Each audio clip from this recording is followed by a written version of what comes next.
Donc, voici aujourd'hui comment se présentent les néovaisseaux en OCT, en géographie. Donc, vous voyez ici, donc on a une membrane néovasculaire très bien visible, en forme de dentelle, en forme de méduse ou de roue de bicyclette. Enfin bon, les termes sont variés. Ce qui est important pour définir ces caractères, c'est qu'elles présentent une très nombreuse ramifications que vous voyez ici. Il y a beaucoup de connexions entre les fins capillaires et qu'elles présentent des boucles, vous voyez, je vous les montre un petit peu ici, des boucles et des anastomoses en grand nombre.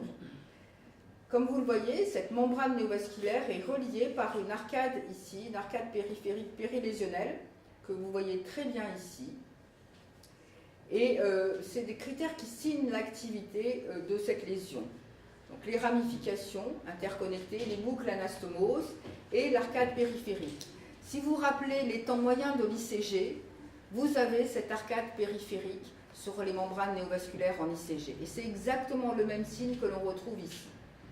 On a aussi, lorsqu'on se déplace au niveau de la membrane de Bruch, la présence d'un halo hypo-intense, un halo périlésionnel hypo-intense qui témoigne de la différence d'activité entre la zone néovasculaire et la zone normale. Et cet halo aussi disparaît lorsque la lésion est au stade de quiescence, de fibrose ou de cicatrice.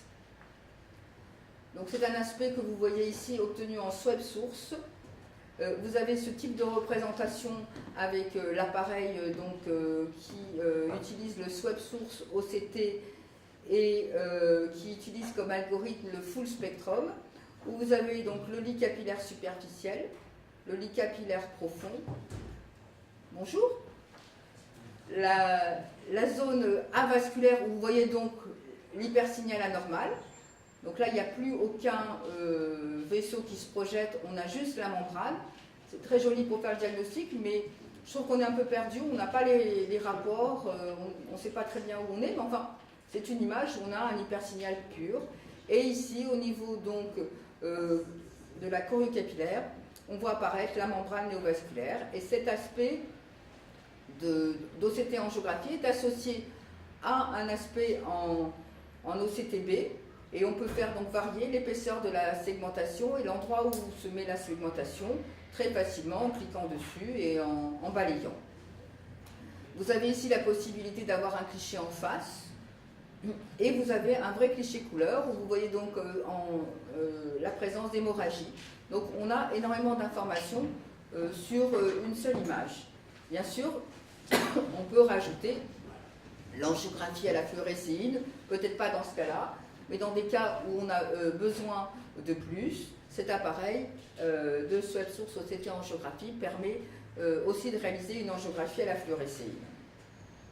Et donc vous voyez que l'OCTA va montrer ici la présence de néovaisseaux et va montrer son type puisqu'on a associé l'OCTB et que la segmentation se fait entre la bouche et le P décollé, donc on est bien sur des néovaisseaux occultes. Ici un exemple de néovaisseau minimali classique. Alors je vous ai bien sûr toujours mis toute l'imagerie parce que c'est important de savoir d'où on vient. Donc vous avez la diffusion en angiographie à la fluorescéine et la plaque tardive en ICG.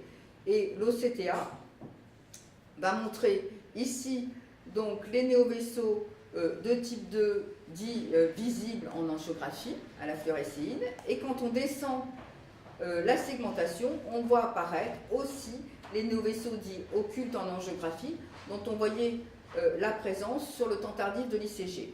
Donc on peut retrouver les informations témoignant du type de néovaisseau, ainsi que l'activité de ces néovaisseaux. Ici un exemple donc de néovaisseau avec un décollement de l'épithélium pigmentaire, pour vous montrer que l'hypersignal n'est pas toujours aussi détectable que dans les premiers cas.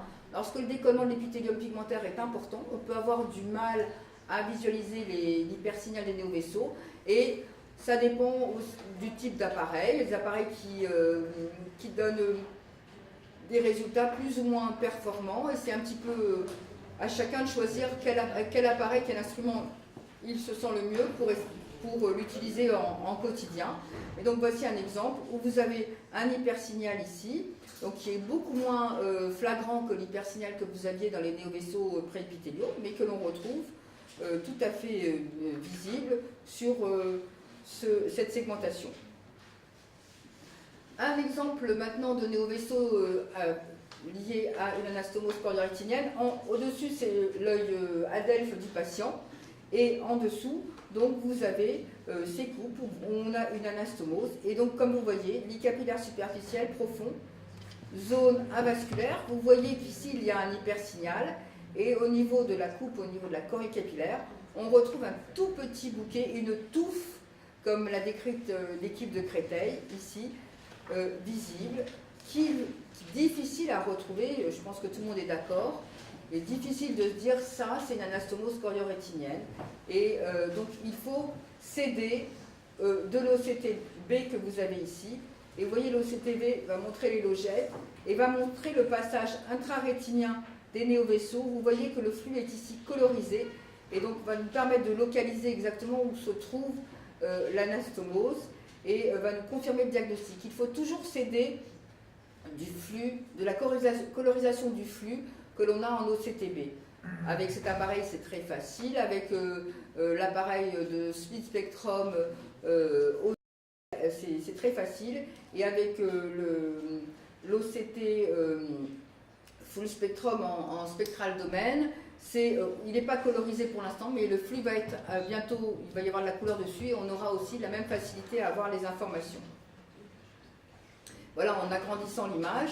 Donc pour vous dire que ce n'est pas facile de dire que là-dessus il y a une anastomose choriorétinienne, hein, c'est bien plus facile sur la fluo et l'ICG, mais en apprenant, on va arriver à essayer de la détecter et essayer donc de la retrouver pour et pas toujours avoir besoin de faire des examens avec injection, en tout cas au niveau de la fluorescéine, puisqu'on a des risques. Par contre, au niveau de l'ICG, il n'y a aucun risque à faire des ICG, il n'y a aucun effet secondaire, donc on peut faire des ICG beaucoup plus facilement. Donc l'OCTA permet